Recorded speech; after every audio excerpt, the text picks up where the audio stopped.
प्रश्न नंबर है चौथा। त्रिकरण चूलिका कर्मकांड जो ग्रंथराज है यानी घूमटसार, उसका उत्तरार्ध, उसमें 9 अधिकार है।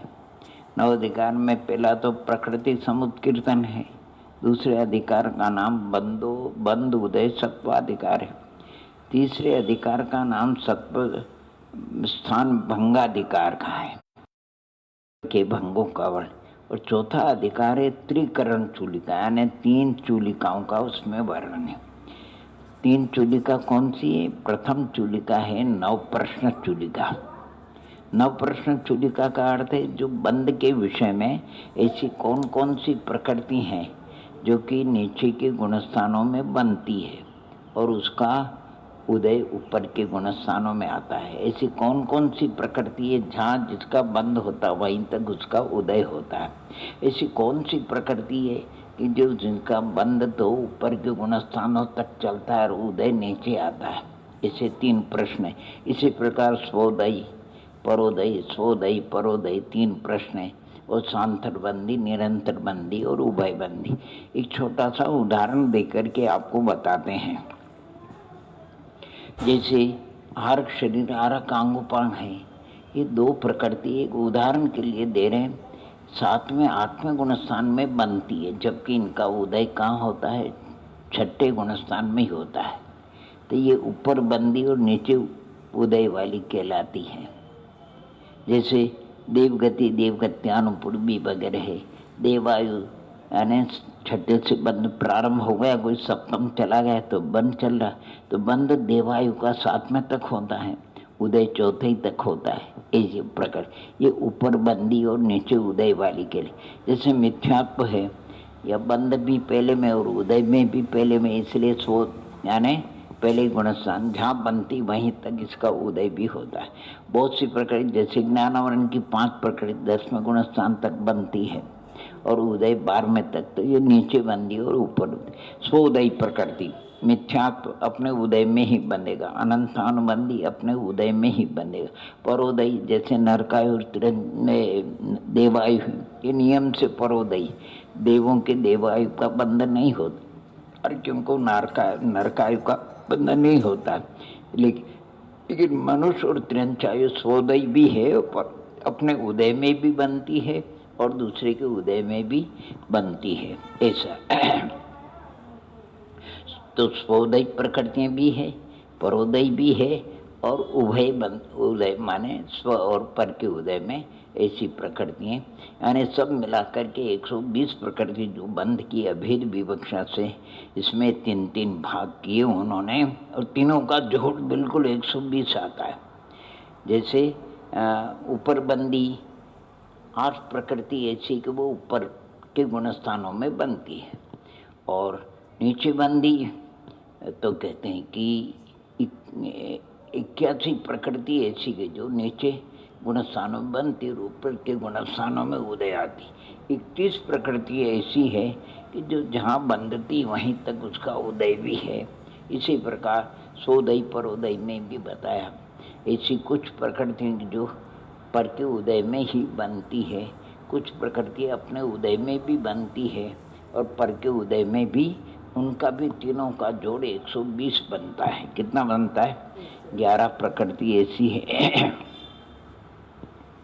कि जो परोदय में बनती है, और 28 प्रकृति कितनी बताई वो अपने स्वोदय और परदय दोनों में, और 82 प्रकृति। इस प्रकार तीनों का जोड़ 120 हो जाता है। इसी प्रकार शांतर निरंतर आदि प्रकृतियों का भी अंतर्मूर्त तक जो प्रकृति बनती रहती है उसका कोई व्यवधान नहीं होता है, तो उसको निरंतर बंदी कहती है। जैसे वेदनी कर्म है, तो अब जैसे दूसरे जो 6ठे तक साता वेदनी का बंद होता है, तो वहाँ तक जो साता वेदनी है वो शांतर बंदी है, क्योंकि कभी असाता बंदी और कभी साता। लेकिन 6ठे गुणस्थान से ऊपर साता जो है वो निरंतर बंदी हो जाती, इसलिए साता प्रकृति कैसी है? उभय बंदी, यानी शांतर और निरंतर। 6ठे तक शांतर है, आगे निरंतर है। इस प्रकार उनका, और जिनका कोई प्रतिपक्ष नहीं है वो निरंतर बनती है। इस प्रकार ये 9 प्रश्न चूलिका है। और इसके बाद एक चूलिका है 10 करण, यानी कर्म की 10 अवस्थाओं का वर्णन है। यानी बंध का वर्णन है, कर्म के बंध का वर्णन है, बंध के बाद सत्ता का वर्णन है, सत्ता में पड़े हुए कर्म है, उनमें उत्कर्षण कैसे होता है, अपकर्षण कैसे होता है, संक्रमण कैसे होता है, उदीर्णा कैसे होती है, उसका वर्णन है। और माने उपशम कर्मों का उपशम होता है, उदीर्णा नहीं हो पाती है, उनका भी वर्णन है। कुछ कर्म ऐसे होते हैं जिनमें वो माने उदीर्णा भी नहीं होती और संक्रमण भी नहीं होता है।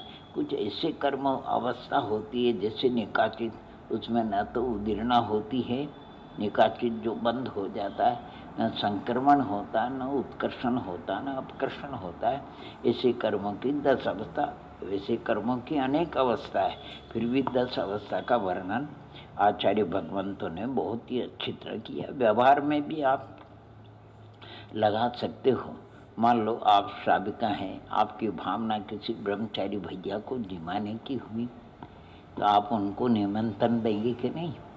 मान लो कि आज सोमवार है या रविवार, जो भी मान, और आपने उनको रविवार का निमंत्रण दिया कि रविवार को आप हमारे यहाँ भोजन के लिए पधारना, तो सोमवार को आपने उन्होंने स्वीकार कर लिया, तो वो बंध गए आपसे। और सोमवार से मंगल बुध गुरु रविवार तक वो सत्ता में रहेंगे। और ठीक आपने 10 बजे का समय दिया, आया तो समय पे आए, 10 बजे के पहले आ जाए तो उदीर्णा खिलाती है। अब आप भी गए तो कुछ आपको भोजन में थोड़ी सी तैयारी में, तो आप विराजो 5 मिनट, आपने उनको बैठा दिया, वो उपशम कहलाता है।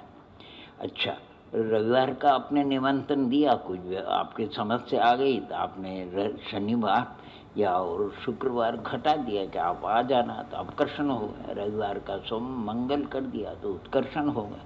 जिनको आपने निमंत्रण दिया उनका स्वास्थ्य अनुकूल नहीं है, तो उन्होंने दूसरे ब्रह्मचारी को भेज दिया, तो संक्रमण हो गया।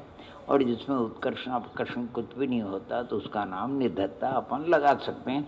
और इसी प्रकार एक चूलिका है पंचभागहार, उस चूलिका का नाम है पंचभागहार। भागहार इसलिए कहते हैं कि भाग के द्वारा उसका ज्ञान होता है। उसके 5 है: उद्वेलन संक्रमण, अधप्रवर्त संक्रमण, विद्या संक्रमण, गुण संक्रमण और सर्व संक्रमण। इनकी प्रकृतियों का वर्णन है, किन किन प्रकृतियों में कितने कितने संक्रमण होते हैं। ऐसी 12 प्रकृति ऐसी है जिनमें 5 संक्रमण होता है। उद्वेलन की 13 प्रकृति है, उसमें 12 प्रकृति ऐसी, और 39 प्रकृति ऐसी है ज्ञानावरण की, अंतराय आदि की, जिनमें केवल एक अधप्रवर्त संक्रमण ही होता है। तो इन प्रकृतियों की संख्या, उद्वेलन प्रकृति उनकी 13 बताइए, अधप्रवर्त संक्रमण की 121 प्रकृतियाँ बताई। वहाँ जरा ध्यान रखना है, यानी उदय अभेद विवक्षा से उदय की अपेक्षा 122 प्रकृति होती।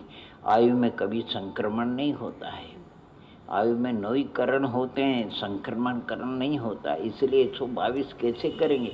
तो जो स्पर्श गंध वर्ण है वो प्रशस्त भी होते हैं ना, अप्रशस्त भी होते हैं, इसलिए 122 बन जाती है। तो 122 प्रकृति है, उनमें इन सब बातों का अधप्रवर्त संक्रमण 121 प्रकृतियों में होता है, मिथ्यात्व को छोड़ करके। विद्या संक्रमण 67 प्रकृतियों में होता है, और गुण संक्रमण 75 प्रकृतियों में होता है, और सर्व संक्रमण 52 प्रकृतियों में होता है। कहाँ कहाँ ये भी वर्णन बहुत ही अच्छा कर्मकांड के 4थे अधिकार में उसका वर्णन मिलता है। आप अच्छी तरह से देख करके पढ़ सकते हैं। बाकी बस अगाध वर्णन है, बहुत कुछ वर्णन है।